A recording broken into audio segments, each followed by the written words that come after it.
how do we have amazing, fulfilling, fantastic relationships? Well, let me tell you a story, because my relationships in my life, while I have had fantastic friendships and fantastic romantic partners before I became a monk, they were short-lived, kind of rocky, sort of unfulfilling, not because of anything about them as people, but really because of me, because I wasn't fulfilled with myself. There was a lot of conflict and tension that I experienced in them, and I didn't work through it properly in a lot of ways. And it was based in a lot of insecurity on myself. There was a lot of heart, and I think every friendship I've ever had, because that's something that I was going to say embody. I don't embody it, but I practice bringing heart into my relationships.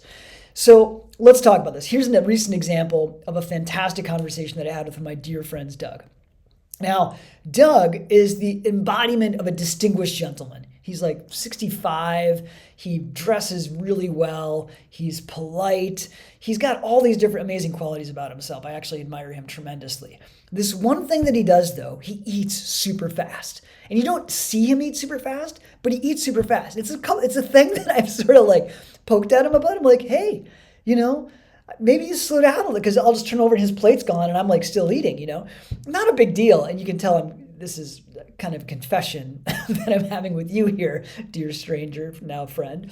So we're eating and I'm like, Doug, maybe slow down. And I've actually said, the reason I'm saying this to you, Doug, is because I don't think it fits who you want to be in the world, which is like refined, distinguished, aware, enjoying. And I've brought it up a number of times. He's like, oh, okay. Like he seems like he's kind of taking it in, but he keeps doing it.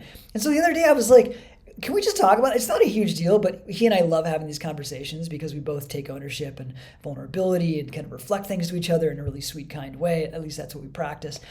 And what was fascinating is that he said, well, every time you bring it up, I kind of hear just wah, wah, wah, wah, wah, wah, wah. And I was like, well, okay, well, what's up with that? And he kind of laughed. He was like, I didn't really realize that until right now. And I was like, well, what's up with that? And he's like, well, I think it's because I'm resistant to changing because it feels like you're making me do it. And I was like, no, I'm definitely not making you do it. But then I had an aha about it. And I had a certain level of righteousness, and if I'm being really honest, judgment about how he was eating, right? I mean, this is a mundane example, but we can extrapolate this into how to have these kind of conversations with people that you want to have more meaningful relationships with. And it takes two, obviously. We'll talk about what to do about them in a minute. So we started engaging with this. I was like, listen, I take back and I apologize for my righteousness and my judgment around it. It's really where I'm really at is like, you can eat however you want. It's fine. It doesn't really bother me. And like, I know who you want to be in the world and how committed to impeccability and growth and refinement that you are. So I kind of keep bringing it up because I felt sort of helpless and that you're not really taking to my feedback, which again is fine. And he was like laughing and he's like, oh my God, this is just very, very old for me because it felt like you were making me do something and I was just tuning you out and I was going to do it my way no matter what. I was like, fascinating. He's like, yeah, I was actually staying away. I didn't want to be, because I was so resistant / protective of how you were doing or how I perceived you were doing it, right? We had this wonderful conversation. He's going to practice it. I don't really care if he does or not. It's totally fine. I may kind of poke or nudge him a little bit because he said he wants to do it, but I'm going to do it very politely without any judgment or practice, without any judgment or righteousness now because we had this conversation. So it's pretty cool, right? So here's the thing that you can do if you want to have amazing relationships, which will take having certain conversations. Number one, define the problem. I'm going to use this mundane example just to exemplify this. The problem was I didn't like the way Doug ate, right? Now, clearly that's not about Doug so much, number one. It's about me, right? So number two, we want to look at what's there for us. For me, I was kind of bothered by that, right? And I'm going to probably discover something as I'm talking to you about this. It feels like I was bothered about the way that he ate, right? It bothered me that he would kind of eat really fast. And if I'm really honest about it, it kind of brought this unpleasant nature to our meals to like see him taking giant mouthfuls and eating fast, right? I mean, again, like this is clearly about me, not about him, but I'm being honest with you here and kind of vulnerable and you're my confessional. So the thing we want to do is look at what's there for us. Just own it. I was judging the way that he ate and I had a problem with it. It created an unpleasant atmosphere for me, right? And now fortunately, in our relationship, we can talk about things like that, right? So I own for myself, if I were to do this all over again, I would just own, it kind of creates an unpleasant experience for me. And I know him, and he would respond to that really well. And he'd be like, oh man, okay, well, I'll look at that. Right? But the way I initially approached it, which was like poking and nudging and being really passive aggressive, it created this visceral resistant response where he actually was more inspired to do the opposite of what I was requesting, right, or illuminating than what I was asking him to do.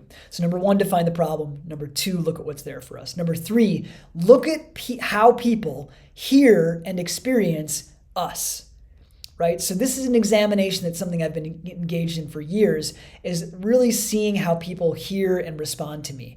Are they defensive? Are they open? Are they somewhere in between? Are they back and forth? Like, based on how I show up, how are people out there? There is always a pattern. Now, one of the great benefits of working with young people who struggle is that they have molded me, or I would say I have molded myself to become as effective as I can working with young people. What that means is that when I see them get defensive and resistant, which I don't really like that word with young people, because there's no such thing as resistance, it's just protection.